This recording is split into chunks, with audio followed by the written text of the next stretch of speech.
onu ultimi di ye nema ayen sanchirani ayehu pie waso dem aha ohwe anim kura otimi ka sabi pieto ne pieto ehye wo ne kala nyina kirew sawata se wo ho medase enkomhye enguye wo ho na ana meka se banchinya agya na beden ebekire se ogidi ni bia wage Kristo ade a wosua twere kronkron bia no enim ade efe ne nkomhye a se me hwe TV ana obi hye nkom a na se yegeni wa meminim ba nye nyina na yanyina du sa level no wo ka 1 Corinthians 12 a ho na nyame na osoma fa Paul so twere se adoma tede guma hodo ono cheche ma yen ba to kenkan ye fansen 1 Corinthians 14 mame 12 on the man ko kan 14 na menkyere prophecy na wo kan no se da be hu se obi hye nkom na se yegeni wa na se enye geni nti wo cheche adoma tede wie ya wo kire se de obia ne na adwuma yeden tete no obaka nkom hye de yeden 14 verse 2 1 Corinthians 14 verse 2 1 Corinthians 14 verse number 2. Mpacho tie kinkan ha de okasa bie no. On kasa nche nipa. Na mo okasa che Nyankopon. Na obi ante ase. Na huhum na oka de ahwenti ase. Nte ahwenti ase mkura wo kan kwe. Na de ohye nkom ne de. Adwuma bra tie nte se obi hye nkom a nkom hye gina sa no ma we. Oka de enkoso. Nti nkom hye nye ubewu ne ubewu ochina. O ma me na ye wo so na ye wo. Eno no nye nkom hye. Mpato na mechana se de bia me ka wa so se na agidefo na Christopher bebe ewu nyina fa kase na yasofo no because enkomhya wo hye no no ne BP kura betima akọ more than 200 na wawu iti ganya papa nko a yes ba bi susu ho a mama chiro na nyametimi yi both negative and positive papa ne bone no ba se ofanim de eyeden eka kwa ba fa so ba kan no wa mwa wakra no wotina mechana se enti obi ba wawu na ye hye nkom card bi bobo ho na sa nkrofo ya mpanampa omo de ka akonya azeta omo awu no mfa so be ne Nyankopon nya sefri sa akra na awu no ho wotina mechana se so many prophets no omo te se Jonah o hye nkom wi a o hwe se de o kan be den ebebam na ya se o sofo wo na ye den e na kan ye o de agidin mfa so bi ani sa din so wotina mechana se papa ne de obeka yes ba de enye no obe den enye no de se wo fonim de kasa bie no omo mpa ye se obetumi akirase omo mpa ye obetumi akirase na se me bom mpa ye kasa bi mu a da bi me papa bi na wo kan nkom hye se de o hye nkom ne de se verse na o ma tra ho no okay into da bra wachi chapter 14 verse 13 de o hye nkom ne de na de o hye nkom ne de o hye nkom ne de o kan kwaso sem what wo kan kwase sem ne de afutusem wo na ye nkom hye ni awura chichire enti ye nkohye obi nkoma ne BP nkokọ so no nkowu but what na mechana say nti ene be me ehunu the genuine prophecy and the fake ones ewo oh okay nti wo hoyi se obi hye nkoma na obi ye nsenkyereni bi a na obetime hu se we de ndie fake yes na we nye fake yes de na de be hu ene de mama quotation ya akasa ma no se okana se oka de eye wuo de yare ewo mu de a eno no ye fake onu se da binye se ni nyina na ye fake o ba me pata me kire se ohun se de obesi fa aka no eye papa kura wa ma ne papa ye na nyere anwe payo what na me kire se ayi ya se ade no ye tuntum a ma ye hu se tuntum kokko so a ma ye hu se kokko enti in Hosea 4 wasi nimdi a me man into ye den oyira ya hwe o kan 2 Kings 11 bra David kwasa aware chapter 12 neta ekoyi naten no ya hwe kwa fa so koyi naten wotina me jana se adantra okwa wan kanche David se na Nyankopon se men kanche se na wadi nsamfo no wanya na sa ofanim dia kwa so wotina me jana se enso ntimi me bisa question na de na neta akwa kanche David na yampa na se na yampa but wotina me jana se anti ena me hu se ye fansan we ye fake na se we nyeden we ye genuine but wotina me jana se na wotin hwe obi eno na wo keka sa no na ne de mfa kwam okay mate Sompa kani na me mra ho yo mini adwumawura da wase am say Matthew din wo kurei mu na nena me no ahia face to face okay na de tie ne se asema modi atopono so a ye ba ba mu am say mitie wasem no ebisa no eya de broni ebeka ene se bone of contention jese asema ye be kasafa ho pa se enemre Kristosum ehu hia se ye be yesa nsenkyerene no ana anwanwade se de na menu eken de na me nua ka de di kan no ye medi kan kan say Bible so kan nwanwade ene senkyerene a eyade baako miracles ana wonders ana sign sabrofo kasa ni nyina ukobrofu kasa ma ye wo bibia e friend say synonyms so ano jesa asemba kono ni nyina nti se de no ba ba mu ho se ensenkyerene ne anwanwade ne anwanwade ana ensenkyerene ya de baako brofu kasa no ana echenji na twi kasa no so abechenji sara so ano nti e ka miracles se de no wo ka no so atiase eye anwanwade ana fe wonders so ano ana sign so ano eno so ensenkyerene no ya de baako na ene no ana abayanchi ni wahyew awo Kristo sumu anase nyamesumu se saade no a ekoso no ehia ebi se esese agidifo yetimi ye saade no na nipa gi Nyankopon di na bi nso se o dabi ano ne ade asese ye wo ye ntem a emse ne mafre ya nwumre ana me nuante sa etisa pepepepepepe abrenenti me mono na poso na bra wo dia mama no matimi a kyerɛkyerɛ ne mamu kakra adwuma wurade atie ne sɛ hwɛ Onyankopɔn tumfo no andi no de Bible na ma yɛ sɛ yɛnsua sɛ wo hwɛ Onyankopɔn a wo hyɛ bibia foforo ase a ɛyɛ nsankyerɛne anaasɛ anwanwade kwan a wo fa so a obo wiase wow obo no anwanwade anase nsenkyerene ekwan so obo wieye no na kyese afedie enhyehyɛ ya wode agu akwan mu na ɛyɛ de bɛn ɛyɛ adwuma mini awutie me Nyankopɔn wo hyɛ ade bia se a wow entina Bible no wode amaye wo se yensua awurade hyɛ dwumadie bia se a adwuma wura ɛyɛ anwanwade kwan so wo hwɛ kwan a wo fa so obo wiase a onzo okasa ya na wiase betim ho wosi wenyese weni e friend say miracles and wonders nsenkyerene ana anwanwade onzo owie ye no a niam nyina agu akwan mu no onye saade ne bio hwekwan of us obo nipa first man was created miraculously obona anwanwade ekwan so Adam obo no wie ya adwuma wura na ote se wa anu anyini nya fe na wo ba wia abenom nofo ene niema ani ade wa nti saa na Onyankopɔn na dwuma no ɛyɛ de ben etie ana bra wo bo nipa na nipa se tre no na wo se onipa hunu Nyankopɔn na yɛtimi som no ana ema nyamesom anase de friend say broni friend say religion ebae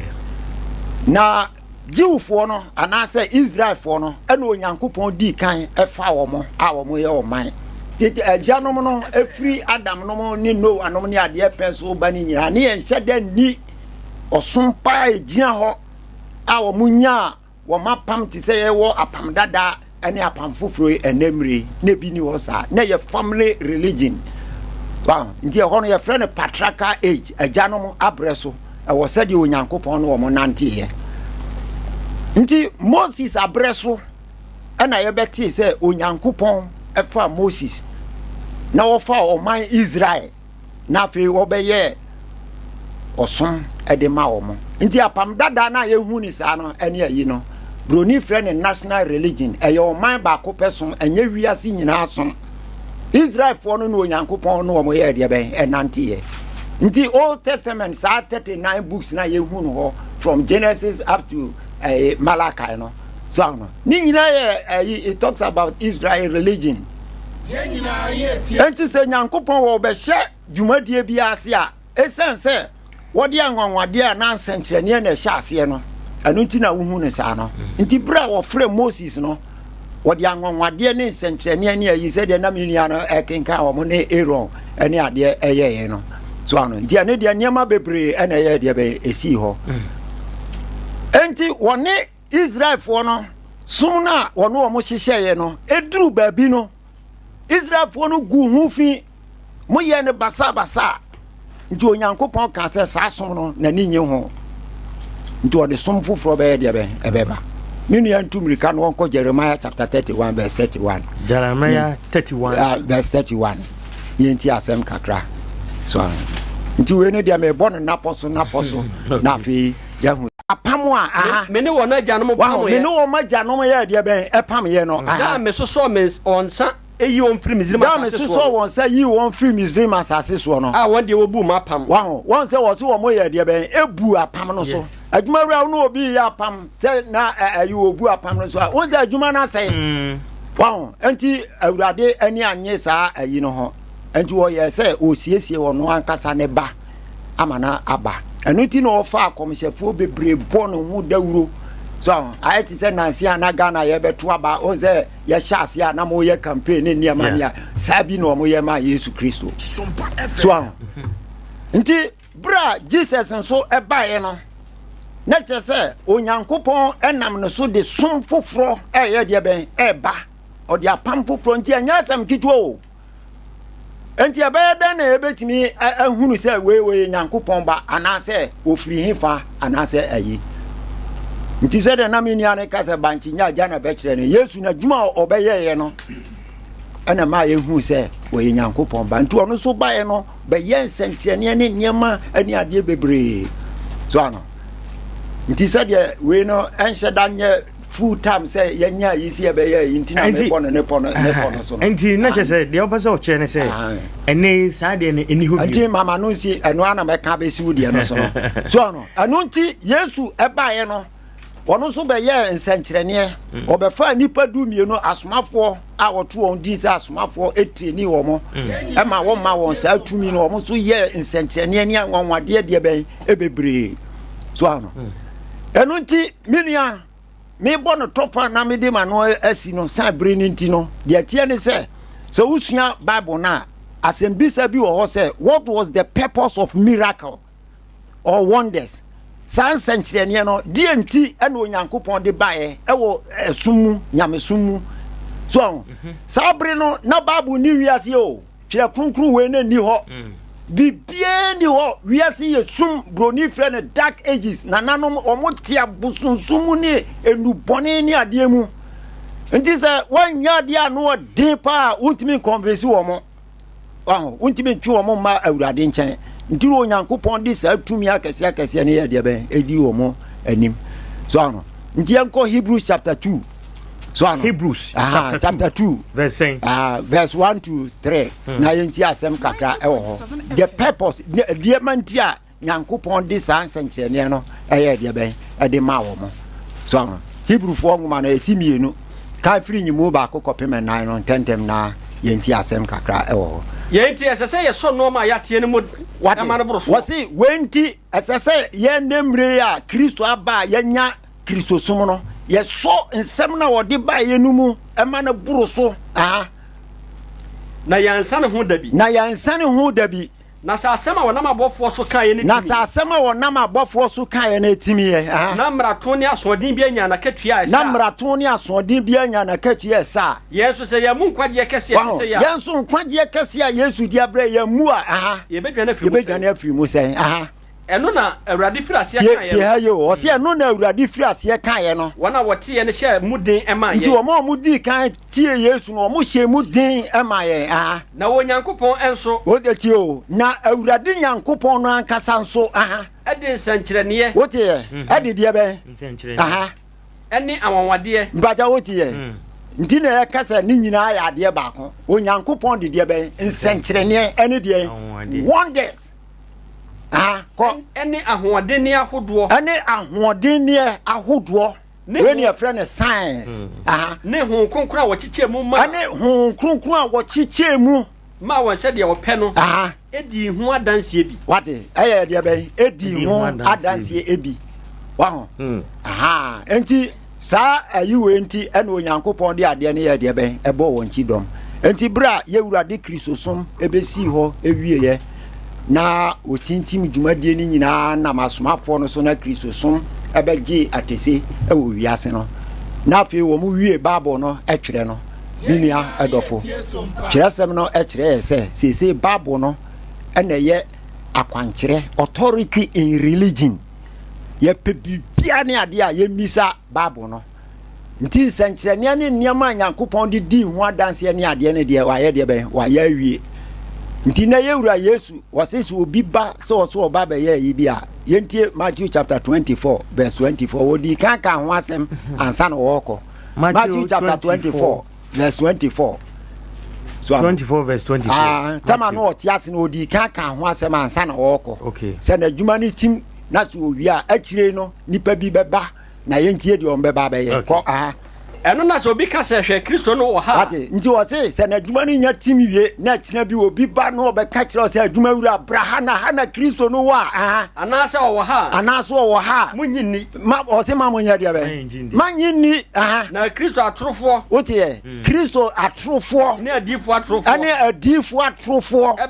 ɛbɛsɔre na ɔbɛyɛ nsɛnkyerɛnne akɛseɛ wote wɔ se ɔmbɛyɛ deɛ bɛ nsɛnkyerɛnne akɛseɛ ɛne anwanwadeɛ ɔnti na mekyerɛ wo sɛ saa wɛs ne mienu no ɛyɛ baako wo sɛ ha no wɔka na wasi so no ɛne deɛ bɛn anwanwadeɛ na sɛ bɛtumi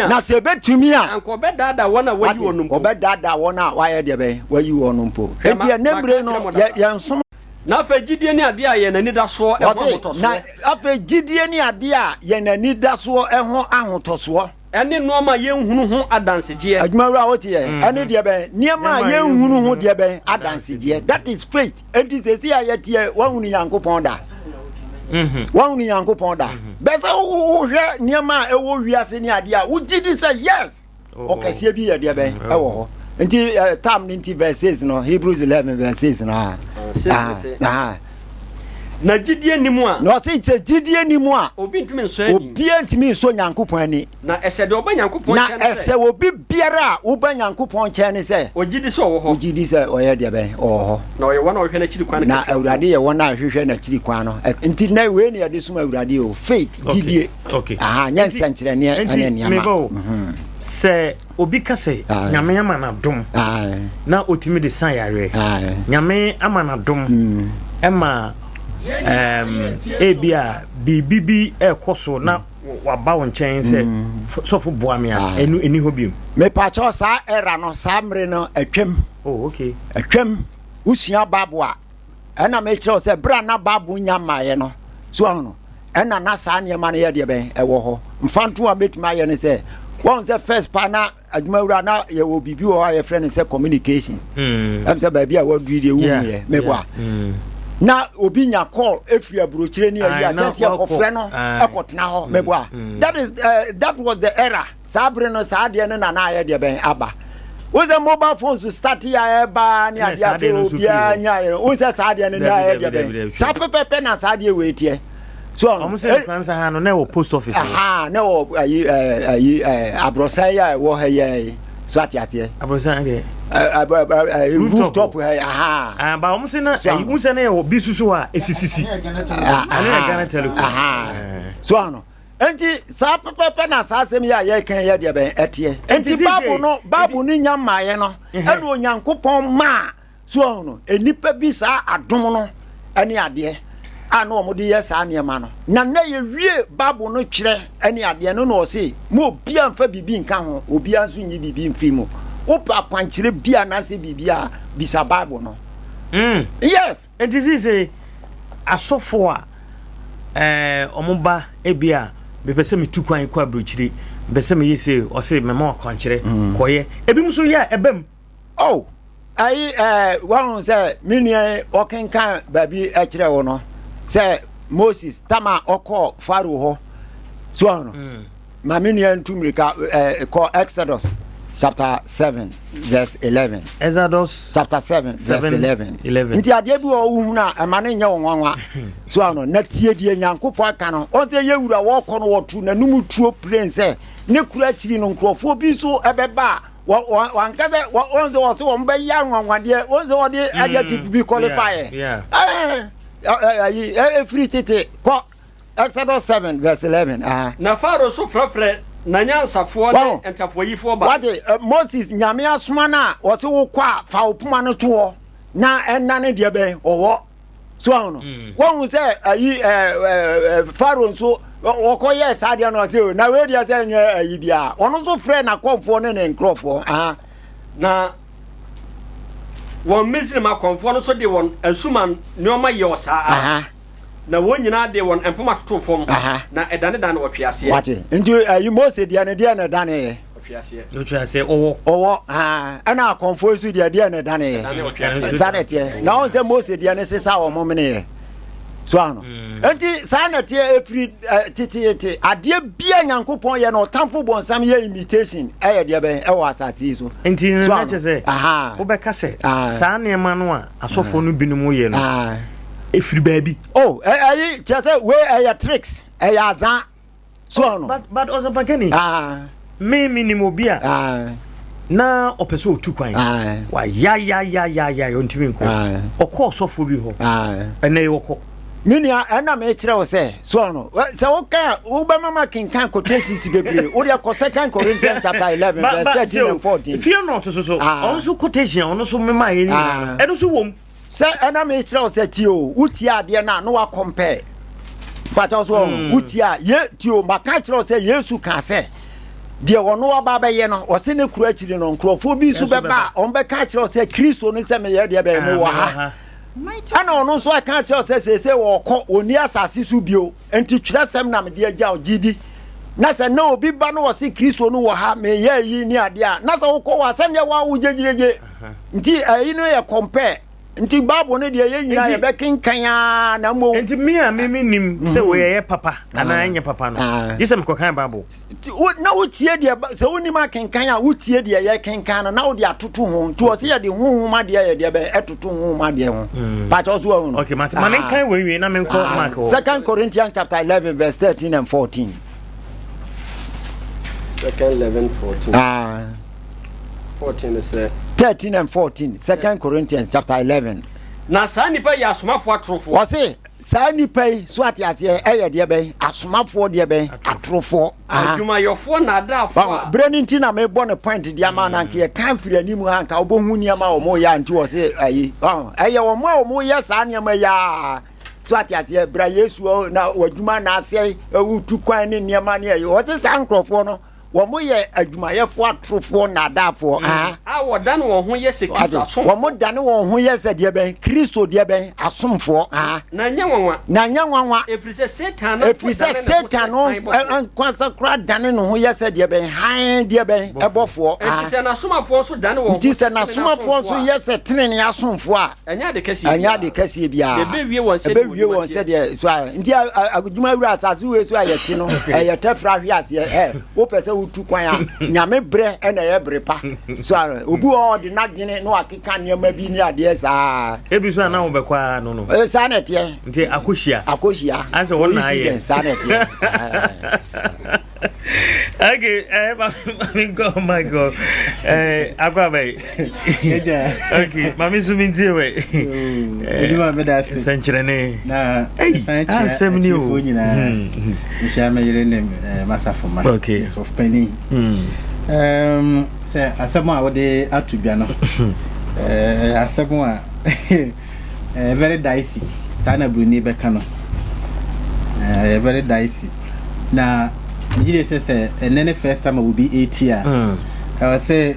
uhunu ade a ye ka ho asem sanchire nti say wo hwa I say what is miracle